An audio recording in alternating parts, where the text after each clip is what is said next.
دعوت اسلامی کی مرکزی مجلس شورا کے رکن مولانا عبدالحبیب اتاری نے افریقی ملک تنزانیہ کے شہر دارالسلام کے مختلف علاقوں میں مدنی کاموں میں شرکت کی، جہاں انہوں نے اویس اتاری بغدادی کے گھر پر ان کے والد حاجی رفیق اتاری کے انتقال پر تعزیت کی اور مرحوم کی مغفرت کے لیے دعا فرمائی۔ اللہ کرم ایسا کرے تجھ پہ جہاں میں۔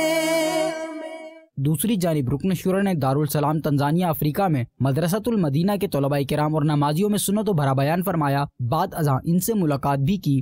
It's دعوت اسلامی، it's a right to rectify the people, it's all over the world۔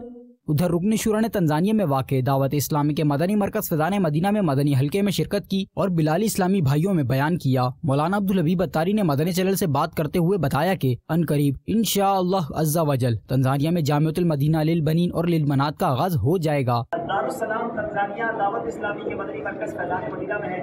کتنے سارے بلالی اسلامی بھائی ہیں اور آپ کو جان کر خوشی ہوگی کہ الحمدللہ یہاں مدرسۃ المدینہ قائم ہے جہاں حفظ قرآن ہوتا ہے، اور ان قریب آج ہم نے اعلان کر دیا ہے کہ دارالسلام تنزانیہ میں انشاءاللہ دعوت اسلامی کا جامعۃ المدینہ بنے گا انشاءاللہ۔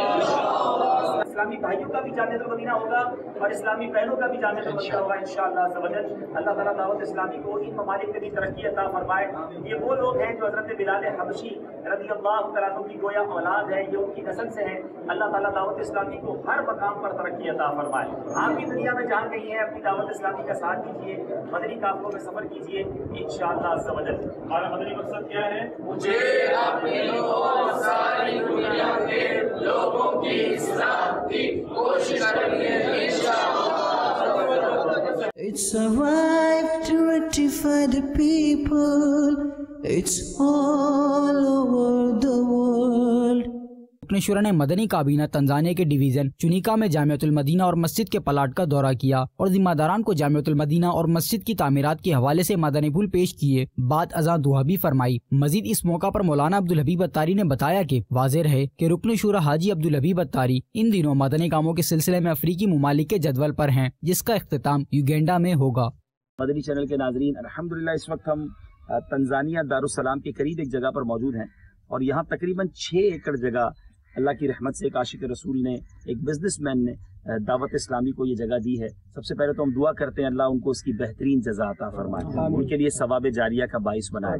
اب یہاں پر پلان یہ ہے کہ انشاءاللہ ایک عظیم الشان مدنی مرکز بنایا جائے، خاص طور پہ ایک ایسا جامعۃ المدینہ بنایا جائے جو پورے افریقہ کا سینٹر ہو، بلکہ آگے پلاننگ یہ ہے انشاءاللہ اللہ پاک کامیابی دے کہ عرب ممالک سے اور دیگر ممالک سے جو لوگ علم دین سیکھنا چاہتے ہیں ان کو بھی دارالسلام تنزانیہ بلایا جائے۔ ظاہر ہے یہ بہت بڑا پروجیکٹ ہے، اب اس کی پلاننگ فیز میں ہے، اس کی جب انشاءاللہ پلاننگ فائنل ہوگی تو بھی پھر ہم مدنی مرکز پر ہو سکتا ہے اس کے لیے اپیل بھی کریں، ایک بڑا خرچ بھی ہے، لیکن اللہ کی رحمت سے زمین مل گئی ہے تو اللہ مددگار بھیج دے گا اور اس کی تعمیر بھی شاندار ہو جائے گی۔ ہم دعا کرتے ہیں اللہ تعالیٰ سے جو اس میں مدد کر رہے ہیں، تعمیر کی کوششیں کر رہے ہیں، پلاننگ کر رہے ہیں، اللہ پاک اس میں کامیابی عطا فرمائے، اور جو مقصد ہے کہ پورے افریقہ میں علم دین کے نور کو اس طرح پھیلایا جائے، اللہ تعالیٰ ہماری اس میں مدد فرمائے۔ آپ بھی دعا کیجیے گا اور دعوت اسلامی کا ساتھ دیتے رہیے۔ It's spreading the fragrance of the love of the Prophet, it's all over